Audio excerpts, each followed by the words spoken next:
Bonjour, bonsoir, Balanabiso, Banakin, Banapoto, na chaîne Abino Congo Vision Plus, vous allez jamais de si quand tu es sur tout ça, la Rabino Moussana Ndenge Sengin. Na yango tokeni mbangumba on repose en mbote na biso pas ya Willy Moucheni Code Mboka sponsor officiel de la chaîne et pourquoi pas mon boss puis chacun les soldats de la presse yemo ko na simabili to mon bongo si andongala sans yema wa plein lelo Banakin to ko sabino makamo ko za spécial to ko talo na masola politique to yembe bino moko ya journaliste analyste na kombo ya Steve Kambanga mutu moko ayebi pe moi trop na makambo ngo bino mo komona pe bokozana no décider biso posa na pembe na mutu poso ka makambo ba ne baluka ki so ki te to ya pembe na ote to kene bon na opesa yi bonjour. Bonjour Manu, concert nanga. Merci de m'avoir invité et puis merci à mon ami Pichankim pour la chaîne ezaka canal informatif pour les autres Roma pe koleka to pesa message na ba congolais ata moi des congolais so bayoki to ko longola bango moi déception pour dire congolais longoli volonté longoli espoir na mamboka Congo. Donc merci na ningi ba camarades nanga bo sala ba sites de ba mambo zo évoluer on a sepela bongo parce que biso o tozana na ba posa na ya ba chaîne te to aka to lobaka na ba chaîne na bino.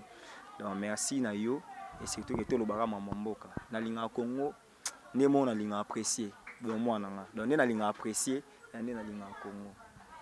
Merci beaucoup Steve Kandete Sakabino to salam sana ndenge sengele lo bayimbo katelu masolo ya politique parce que yepena c'est un homme très intelligent donc on a balo yengete po okuta na aza parmi ba journalistes oyo ba batala ka pe moi mingi lo to ya bongo Steve to tuna na makambo zo de kanamboka makambo sina to bi déjà ya kolala mais siko to beta solo ya Fayulu na Tshisekedi en plus na caméra beta sono le solo ya Tshisekedi.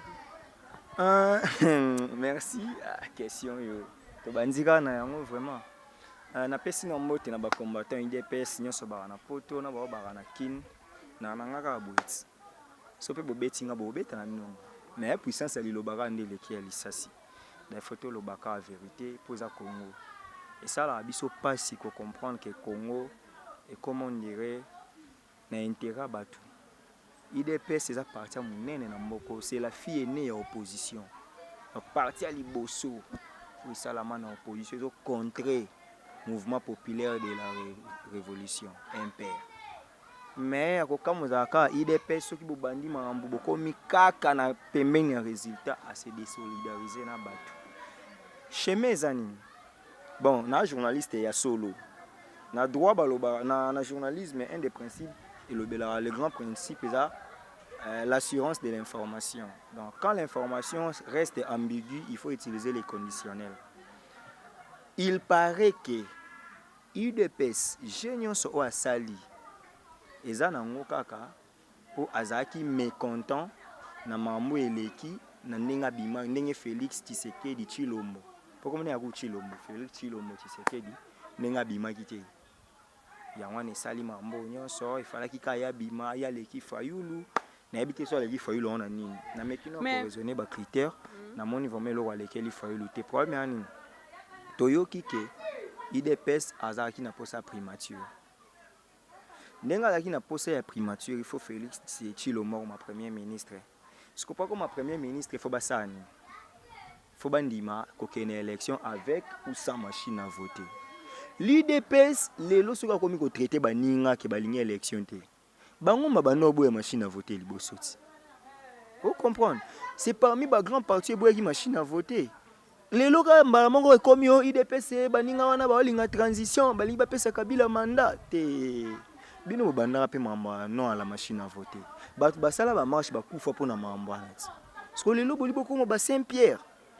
Bobi ke biso kaka avec ou sans machine à voter. Alors que boyaki na pacte na baninga que le 29 septembre, Zaki Moussikate bolobeli mamba machine à voter. A plus forte raison, les lobos commis avec ou sans machine. Chez mes amis, IDPS au Kende. Tant au Kende, Babimisa Chadari président. Allez, IDPS au Bimana député Belé. Tant au Bimana député Belé, principe et lobby qui est parti au Bimisa député Belé. Ndezouara primature. Bah, qu'est-ce qu'on a chez moi? On a Félix Romi premier ministre. Tant encore premier ministre.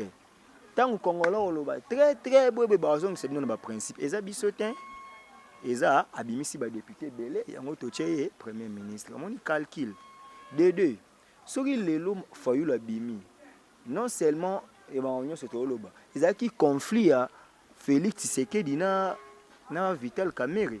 Parce que Kamerhe ne voulait pas voter Félix. Félix de même ne voulait pas voter Kamerhe. Félix parle mieux avec Martin Fayoulou. Fayoulou a voté Félix, Félix a voté Fayoulou. Vous comprenez? Si quand Félix a voté Fayoulou, il ne tenait pas compte que tant a voté on a Bimisaï. Alors que Matungulu Paye a voté Naye Fayoulou. Kuna Kamerhe a voté Matungulu. Parce que autant Fayoulou a comme na devoir na aleka. Vous comprenez? Tolongwe on a toqué na ba critères. Nanaza mutanzela te pona na Félix atangate. Je n'ai pas été à l'école quand il étudiait, mais cela n'est pas mon problème. Bozomo a des avantages, il y a opposition congolaise qui a aligné Félix Tshisekedi. Bemba a été invalidé. Petit frère Nanga Moroboye, c'est aujourd'hui président d'un parti. C'est un jeune frère que je respecte beaucoup. Abandi ko lekara na RTNC, bandi ko majorité tindie. Yo le cause juriste bandaka ko loba subornation des témoins, eza corruption boy. Souka nango ben validé Bemba na seni. Ba ke cour constitutionnel. Bazui na muto nga na tanga droit pénal général. Biso nyonso na Congo. Poye pas zo merle na vitu mais biso ce que tozo pas nae. Grand professeur Nyabirungu Mwene Songa. J'ai eu le droit pénal général, non, c'est référé dans l'ouvrage depuis 1986. Mais à cause de l'argent, ma papa n'a biso wana bandimi na bon, c'est aussi un avocat. Tant à comparaître, à contredire bango. Il faut qu'après ça argument, après si argument, bref, bah écarter Bemba. Bemba lui a montré que avec les problèmes il y a diplôme na yo. Le col a déjà monté au salon Kokonyang. Kokonyang, c'est un ministre. C'est déjà quelqu'un qui est dans une institution de la République. Tant qu'il y aura une force probante qui va y avoir Félix. Déjà, Bobimi, si candidat, les 11. Les 11 candidats Bimi. Si tu commences le 22, il y a encore 10 jours. Tout le monde est poursuivable. Bako Bimi sera dossier. Diplôme. Bon, arrestation immédiate. Faux usage des faux. Baché Félix na prison. On a déjà bien désister parce que le principe disait que quand vous lancez un candidat commun, les restes des candidats doivent désister. Donc balongo li ba candidature na bango. Vous comprenez? Ta botika Félix na course bazu ba kanye ba tchena makala ba condamné ata une année ka pour ba sabino monter en passe. Qu'est-ce que vous allez faire? Et puis faux usage des faux, c'est ça même la corruption. Bon avant de là on a loi électorale lobby que mutaza déjà na ba ka ba corruption, ba condamné été. Même ba kuta faire zakana na appel. Na nous ba condamné été mais ba vandela yango. Et bon, il y a une condamnation définitive. Parce que la présomption d'innocence veut que ceux qui n'ont moutou, atabomi moutou, mais son une condamnation définitive. Et bimité, c'est qu'il est présumé innocent. Vous comprenez? Parce que Bemba a été présumé innocent en affaire à subornation des témoins, vu qu'il y avait appel dans le dossier de Katariti. Mais déjà, balongo la qui est. Ce qu'il y a eu au baligné déjà condamné. Vous comprenez? Batalise ba biloko anyonso ya moni on mabe le bani ko lobaki Bemba envie ba jalousa qui est bon yete bato yi depes que Bemba a jalousa qui Félix parce que ya tikala ki candidat lokola cour constitutionnel longoli était séné longoli était yango fa ki ba opposant ba longoli. C'est faux. Ce sont des réflexions limitées. Et moi j'appelle à la classe politique congolaise, faut baza maïle. Maïle ezaka ko loba français té. Maïle ezaka ko na tonalité té. Maël c'est réfléchir. Cicéron a dit homo ad doit se res ad intelligendum et agendum natus est. L'homme est né pour des choses. Réfléchir et agir. Donc la différence est que tu peux être intelligent, mais tu n'es pas sage. Tu es là, tu réfléchis, mais tu ne sais pas agir avec cette réflexion. C'est pourquoi moi, mon modèle en droit, c'est Cicéron. J'ai appris beaucoup chez Cicéron. J'ai lu œuvre naïe belé. Il y a une différence dans la monsieur Zala. Bon, vous comprenez. Mes frères de l'IDPS, je vous aime bien. N'a pas reportage na l'IDPS. Je fais vos histoires, mais Bozo a raison. Rejoignez les amis. Bossa Laka Mambu. Fayoulou, c'est un Congolais un an d'origine. Fayoulou a 3 diplômes de licence. Malgré que ça, mais Fayoulou n'a pas une base solide, c'est ça. Qu'est-ce qui vous fait dire ça? Tshisekedi a été élu combien de fois? Félix. Une fois. Oui. Fayoulou, pour votre information, n'a pas son nom parcours à Fayoulou. Il a été membre de l'Union soviétique de l'opposition. Naba Papa Tshisekedi paie à son âme. Fayoulou a été président du Haut Commissariat de suivi à la Conférence nationale souveraine. Fayoulou a été élu député provincial à Kinshasa en 2006. Avec quelle base? Fayoulou a été élu député national en 2011. Mais vous parlez de la popularité. Shader à l'école Barekou, aujourd'hui, il est dauphin, il est populaire. Non, c'est parce que PPRD baza uni, le quoi UDPS opposition est unité, majorité est unie, on doit favoriser c'est pourquoi j'ai dit ceci. Tozong en 2016, au chef Fayoulou, au chef Shader, il va être bien. Mais pourquoi les lois qui se quedent dans la caméra et Fayoulou a sa popularité, tandis que Shader est impopulaire, aujourd'hui populaire? Parce que la majorité est unie. Ah ben oui, c'est ça la leçon. Donc l'IDPS est en Nzela Mabé. Vous comprenez? L'IDPS ne fait pas en Nzela. Parce que la popularité seule ne suffit pas. Moi, j'ai fait la bonne politique. Emmanuel Macron, aujourd'hui, il est président de la République française. Jadis, Emmanuel Macron n'a jamais été élu en France. Il faut le coup deux fois élu comme député. Mais Macron a un cursus, a élité. Macron a eu bénédiction de père naïe. Vous comprenez? Aujourd'hui, Macron est président de la République. Donald Trump, qui n'avait pas vu que Hillary Clinton a bêté Donald Trump. Aujourd'hui, il est président. Donc, la base, dans l'obité que la base est bien. Un parti de l'opposition, un grand parti doit avoir des militants.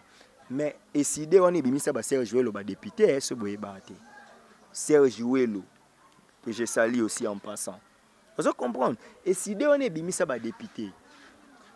Ce n'est pas que lorsqu'on manque d'arguments, il faut que l'on intoxique Batunamambuzangatina. Fayoulou a le profil de quelqu'un qui peut diriger. Yaya, biso moni ba passer. Kalaté sonza masuni na encore ma défaut licencié. C'est pas facile.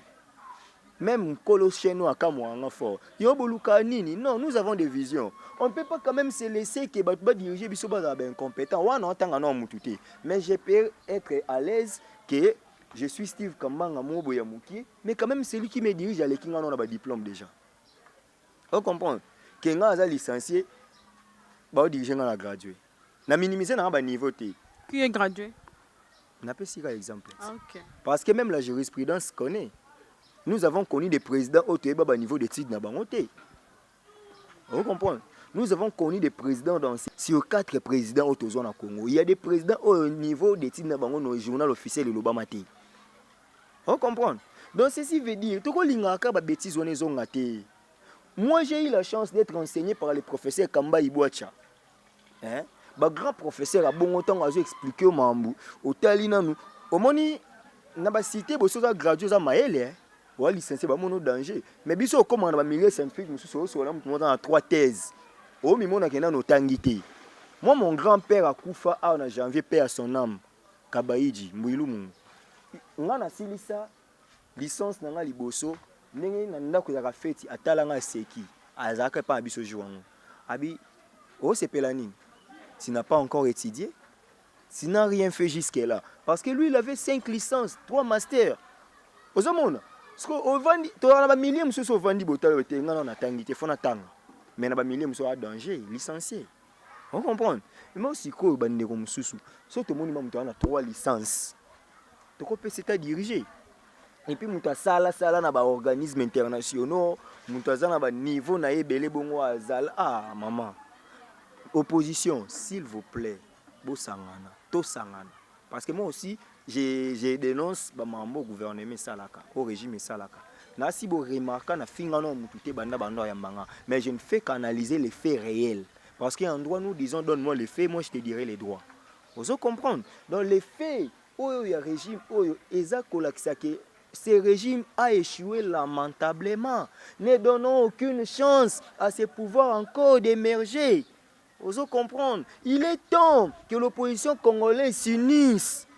Monsieur Chilombo, Monsieur Loakaningini, parce que c'est ça, son poste est non, Kamere Loakaningini. Revenez à la raison. Rejoignez l'équipe de l'opposition.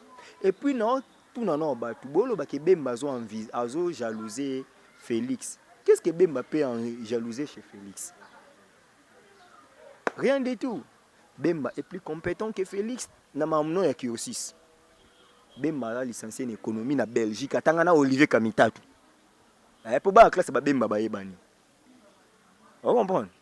ba kresa ba bemba ba yebani ezo ko ngai ba kresa biso ba yebani oh Steve Kamanga na bi moi kresa biso yo journaliste moi kresa yo politique moi kresa biso parce que biso to tani a na Congo ressortissant ya Ifasi ressortissant ya Cardinal Malula.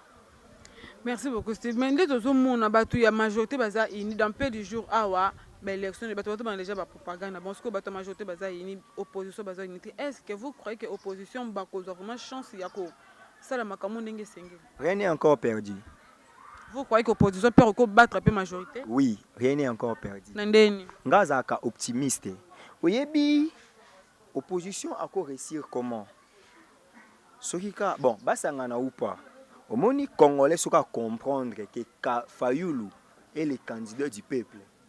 Hein? Tant que ba na propagande peuple ba polo ba nini c'est le pays où tu tikala to voter pour na ba polo na ba bière. La méritocratie n'existe pas en RDC. Cause on le roi Fayulu, Chader a une licence moko. Na science politique, Fayulu a 3 licences. Fayulu a dirigé, Fayulu a géré plus que Chader. Vous comprenez? Il y a Mounien Chader a sali, il y a président groupe parlementaire à PPRD allié, non aux ministre intérieur. Parce que ce boye baté ba révoquer kay na PPRD comme secrétaire permanent. Ce n'est qu'une histoire, il y a Kalatawa. Ba outé ko révoquer pour na faute grave. Vous comprenez? Ba remplacer na Mova. Vous comprenez? Donc déjà na makambu ya gestion de la res publique, Fayulu vaut mieux que Chadari. Donc, ce qui est le peuple congolais comprendre, c'est Félix Azala nae ou Azala te.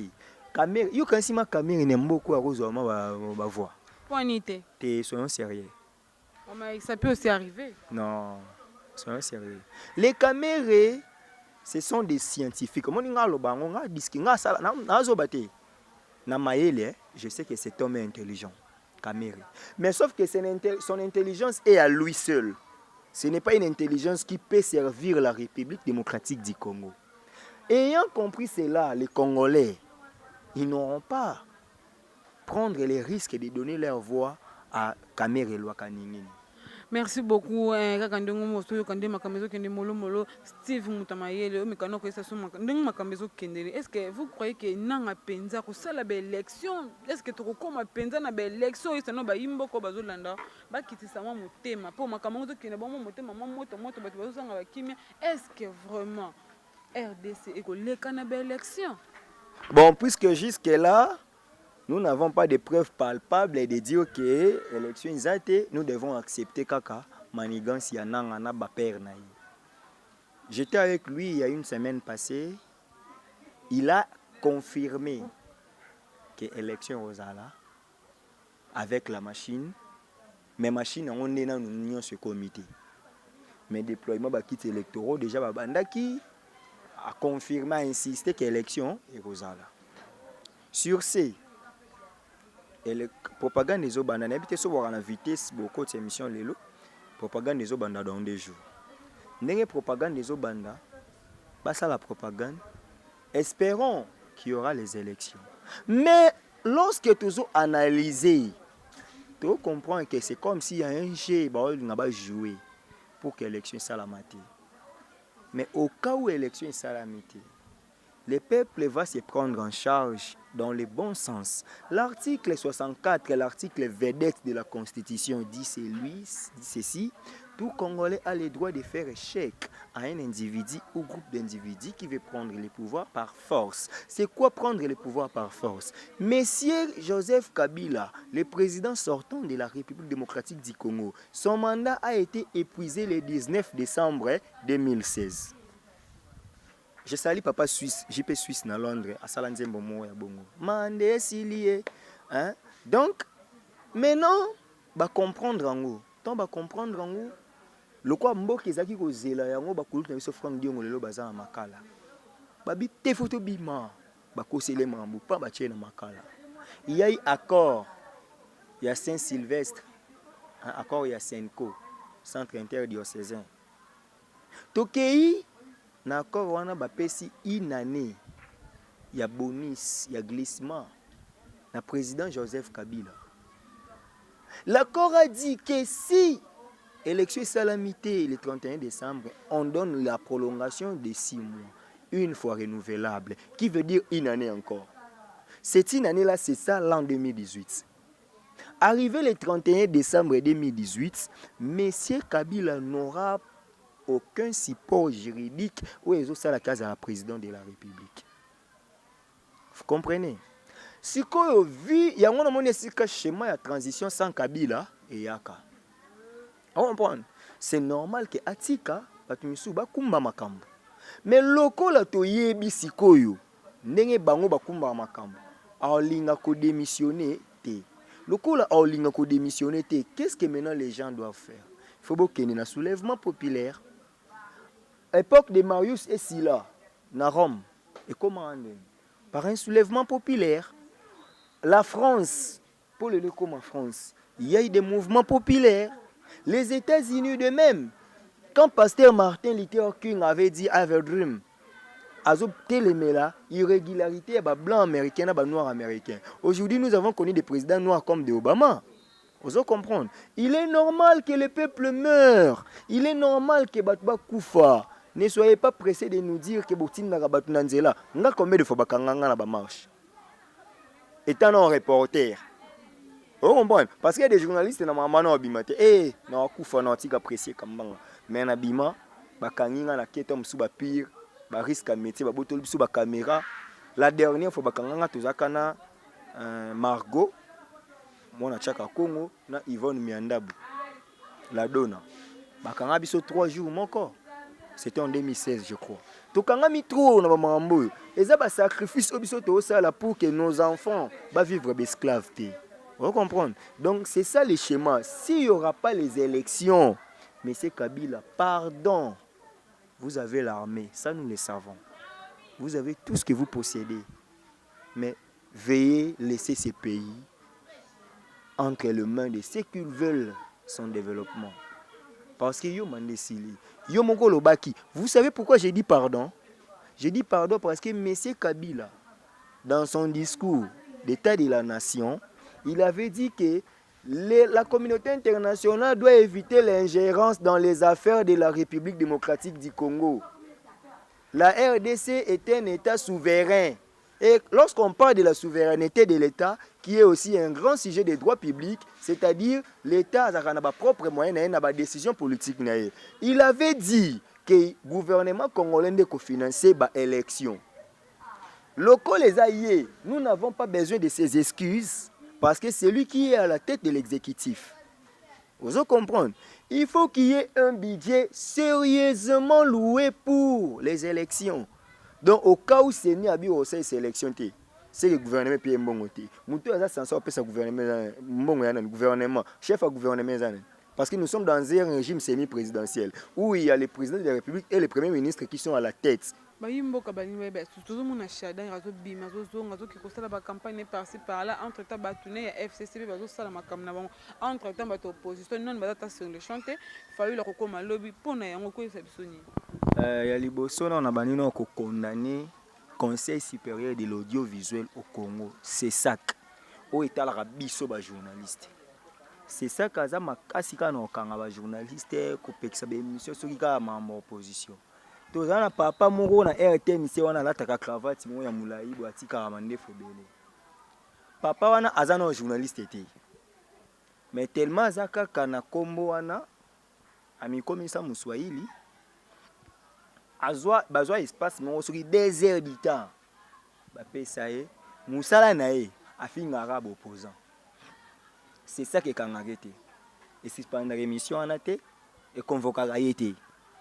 Papa on a un jour quand tu sais que dans l'ima quoi c'est un cabando hôtel service malamu tu sais que. Mais suka tu sais que dans long abandi ko finga. Tu sais que di mutaka ministre intérieur tamba bomanga Lumumba. Tu sais que ceux qui le temps Moïse azaka meilleur gouverneur à Congo, ezaka Moïse, temps Moïse alonga bandi ko finga Moïse. Eza RTNC, baloba ni église au milieu du village. Radio-Télévision Nationale Congolaise. Maman, mon ici au journal TV5. Oh, bah, RTS, wana. Bah, consacra tant na opposition. Vous comprenez? Boyebi que tu as 30 minutes, tu as 10 minutes à boyebi. Mais biso na Congo. na RTNC do mona belément opposition. Ce mon élément opposition c'est exact contre papier Yamabe. Alors que c'est une télévision nationale congolaise. Yo nanga to remarqué que campagne dans les bandits mais RTNC déjà banda campagne Shadari. Oh la mugana 6h boy. Shadari. Il a dit, il a fait, il a dit. Obima boy, la continuité. La continuité des misères. La continuité des souffrances de où nous ne sommes pas payés. Aujourd'hui, j'informe à tout le monde que j'ai perdu mon téléphone, mais j'ai fait au moins 3 semaines que je suis dans les réseaux sociaux. Et c'est qui baebi qui na publié na page de réflexion na ngaimi bundela. Bato baebi qui na komanga baebi qui na sala boy. Il me manque. Mais si nous étions comme les journalistes de la Radio France Internationale, est-ce que tu as un coupage? Tu n'aurais pas invité pour cette émission pour PC à PSO à ta fronté. Est-ce qu'il faut qu'on m'a demandé en Sénégal? Alors que c'est ça la déontologie. Si ko RTN c'est pas mon réunion sur la c'est ça que mon réunion sur la Shadari ba ça les campagnes ya continuité. To kufara bongo. Maman, to mona yango kaka na RDC. Premier ministre chargé à campagne à candidat. Entraîneur national chargé à campagne candidat, Seigneur. Ibenga batalo bana yebine mambwana te oh travailler dans l'équipe nationale c'est être au pouvoir. Ah! Bozui campagne, bosali liste à 600 personnes. Gouverneur à Goma, Julien Paloukou. Namona yango yé muta Twitter yango. A Twitter que les institutions provinciales soutiennent candidat du FCC. Est-ce que les institutions doivent avoir une couleur politique? Mais ça c'est une dictature, madame. En réalité, le moment de la campagne électorale n'a pas comité, tous le 22 ou 23. Vous comprenez? Quand ils le font, ils ont ma bête, ce qui est lié à Tomboli, Pano, Torina, Ninde, comme ma bête. Oh, Molière, Eliezer, Binognon Sobolongwa, parce que Bino Boza journaliste. Alors que RTN Sassalaka, oh, ils ont contre déontologie. Moi, ça me fait pitié. S'il y avait Kabila, tout un match à Congo, Braza, chaîne les calé, et beau Shader, c'est RTN qui va disparaître. Vous comprenez? Je vais réponse qui a dévolé. Fayoulou vient demain. Balobakayango, avant l'heure, ce n'est pas l'heure. Après l'heure, ce n'est plus l'heure. C'est pourquoi j'avais dit tantôt dans l'émission que rien n'est encore perdu. Campagne Robanda, Fayoulou Zoya Lelo, parce que l'émission de Botel déjà, si tu as autant, on a bâton waouh. Tout ça, l'émission Lelo mardi, Fayoulou Zoya mercredi. Ne Botel l'émission pour comprendre que aïe n'a temps normal. Est-ce que RTN c'est beaucoup ça ma campagne à Fayoulou? Ben oui, peut-être que ça y a Félix, peut Mikolo, comme ça Félix fort.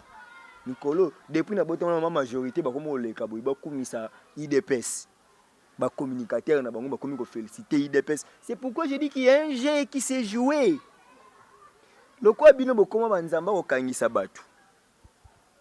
J'appelle à la solidarité de tous les journalistes et patriotes.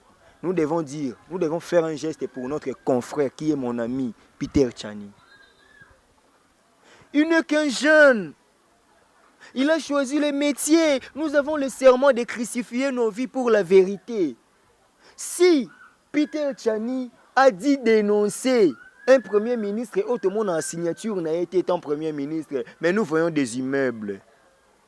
J'étais allé tourner une émission à aller vers ma campagne. On me dit que résident soit qui ambassadeur soit à Gabon ou à Togo, je n'ai pas de preuves, mais j'ai dit on me dit.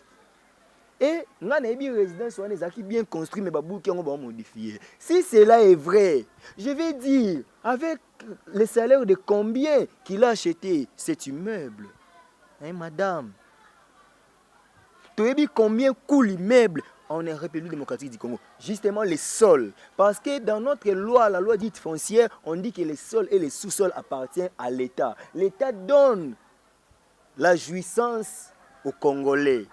Maintenant, pour avoir les sols, une partie du sol, pour en faire une concession, mais on doit surveiller ton salaire. Madame, sous d'autres cieux, surtout en Occident, les politiques ne sont pas friqués. Si tu veux être riche, fais le business. Mais au Congo, ceux qui capitaine Tchania Lobi Likambu, ne faut pas na prison. Ça c'est quel pays mon Dieu. Et naye barananga nyo sobosal raconte nga. Mais j'ai dit, je l'ai dit. J'avais juré, j'étais encore enfant, qu'un jour je vais diriger ces pays. Et jusqu'à preuve du contraire dans le Barango, moi je vais diriger ces pays. Ok, si tu comprendre bien, on a besoin comme politicien un jour dans beaucoup. Déjà, ce que je fais déjà, c'est la politique. Je suis journaliste dans les desks politiques. J'assiste dans des réunions politiques. Je suis un acteur politique. Un jour, comme politicien, Namboka ou préféraka ou poste ni. Non, c'est politicien. Non, c'est politique. Il y a une différence entre politicien, politique et politologue. Vu que je suis journaliste et juriste, je serai politique. Bah, politologue, ni bah, ça la science politique. Donc politicien, ça le roi bah ventriote, hein. Oh bah zakawana, si on a commis si on a commis bah poste je vais exercer toutes les fonctions possibles. Il suffit de servir Mboka. Même à la présidence de la République. Mais tiens ça qu'un jour, Steve Kambanga dirigera ces pays. Et je vais montrer aux Congolais qu'il y a encore des bonnes personnes non exploitées, qu'il y a encore des têtes fonctionnantes, qu'il y a encore des têtes bien faites. Comme disait Montaigne, mieux vaut la tête bien faite qu'une tête pleine. Nous avons encore ces têtes. Nous sommes là. Nous devons nous sacrifier pour ces pays. Tu vois, nous avons Moni Mondo Koti, Aner et Menasaka. Nous sommes le seul pays où Aner Basanonsa qui n'a pas Aner. Si y a des États-Unis, il y a des menaces. Je ne dis pas que la musique est mauvaise, mais nous devons aider ces pays. Nous devons dire, le peuple congolais a besoin de ta parole, a besoin de ton intelligence. N'habite que la musique est moindre, mais que ceux qui sont encore dans la musique. Et j'ai été toujours permanent. Il y a qu'à répondre à l'invitation, nous avons une émission. Merci. Merci beaucoup Kande yo mokolo bakama lobeleki na eleki sasi na puissance. Moi liloba no ya suka pona ba obazolanda. Un grand merci na batunyo so ba olandanga na baka congolais mi bundela. Poso mi bundeli te mto bundelo azate. Kozela ka te mindele to ebi na biso ki ba pratique wana ezali nango que les blancs décident à notre place. Mais les pouvoirs des souverains primaires s'avère être important que celui des gouvernants. Les jours où les peuples congolais se prendront en charge, nous allons libérer Mbokao. Cause là, nous Camerounais à côté là, pour y être. Vous comprenez? Nous avons le peuple congolais. Tout est le roi Moutoumoko. Tout voter Martin Fayulu. Vous comprenez? C'est les candidats du peuple. Tout voter Fayulu. Tout l'andabalo yengete. Ce qui est élection exacte. Tout ça l'effort, tout le monde au régime oyo. Ce qui transition on ndenge bazo lingezala. Maintenant bango te kasi. Transition bana mboka. To kenango, to préparer l'élection en solo. Parce que pour moi, ce n'est pas seulement la machine à voter qu'on doit élaguer, c'est les bureaux de la CENI. Dans mon travail de fin de cycle, bon, comme Nasuka, je pouvais vous montrer mon travail de fin de cycle. Je parlais du contrôle de la constitutionnalité des lois et des actes réglementaires. Pour comprendre que CENI a commis des actes qui à niveau n'a été. Aller saisir la Cour constitutionnelle pour un avis, mandater les rapporteurs alors que le président et le vice-président étaient là. Nous devons déranger, nous devons banaliser ce genre de choses. Et nous sommes là. Tout ça, le quoi dans la Bible, j'ai gardé encore 400 prophètes au nom de Melibalte. Biso tozana ba incorruptible o non ba lié si bisoté o peut to na posta yo liaté o to na souci sur un peuple. Nous sommes là, c'est vous qui devez nous soutenir bino bat bolanda. Non déplaise que tu sois de l'IDPS, de MLC, de PPRD, aux Congolais, aux a besoin de changement. Biso to na posta ni tinga Steve na posta yo kita na ba centre ko former ba tout ko expliquer ba tout la citoyenneté ko expliquer toute la politique, mais nous n'avons pas de moyens. Déjà avec téléphone kaka déjà, ça nous fait défaut. Donc aidez-nous, parce que je sens en moi le leadership. Mais ceux qui peuvent nous aider pour l'avancement du Congo, ils seront les bienvenus. Si on sait pour la critique, nous avons une suggestion bien que nous connaissons les réseaux sociaux, quand numéro on a échangé, donc plus de 143 89 72 11 429. Plus de 143 89 72 11 429. Sur Facebook, je suis Steve Kambanga et Chikas. Et puis Toro Solo là. Donc un grand merci à Rémi Bobo Wazaki. Merci à Manu pour une invitation, tout le monde est belé et surtout que j'ai cours, mais il fallait qu'on a respecté. Merci à Pichan Kim, hein, mon boss. Merci beaucoup à toi aussi pour la disponibilité du temps. Merci quand tu es au Congo Vision plus tout ça la kaka musala tala vraiment makama boyo quand on se comme c'est ka ana chaîne ndo mona makama boy. Donc ne bon on peut ça sous grand merci na yemo ko ya Willy mon chaîne ko d'amboka sponsor officiel de la chaîne et pourquoi pas mon boss éprouvé personnel. Puis chacun talaka uno salaka donc bon na Congo parce que pesa mbote na pas ya Vivien et Mbatali ba 1000 solutions mon vieux privé personnel ya na ya kati pourquoi pas akem si mwamba papa na précieuse mwamba ye moko ya levier wan salanta madido ba na bien levier wa salanta madido ba na kati minga Amérique na pesa mbote ba vivre belé pourquoi pas mon ami privé personnel Laetitia Manguila na Rachel na mputu na dinga bino mingi bo s'abonner massivement comme na chaîne na bino Congo Vision plus vous allez des tutos la bino comme ça à suivre.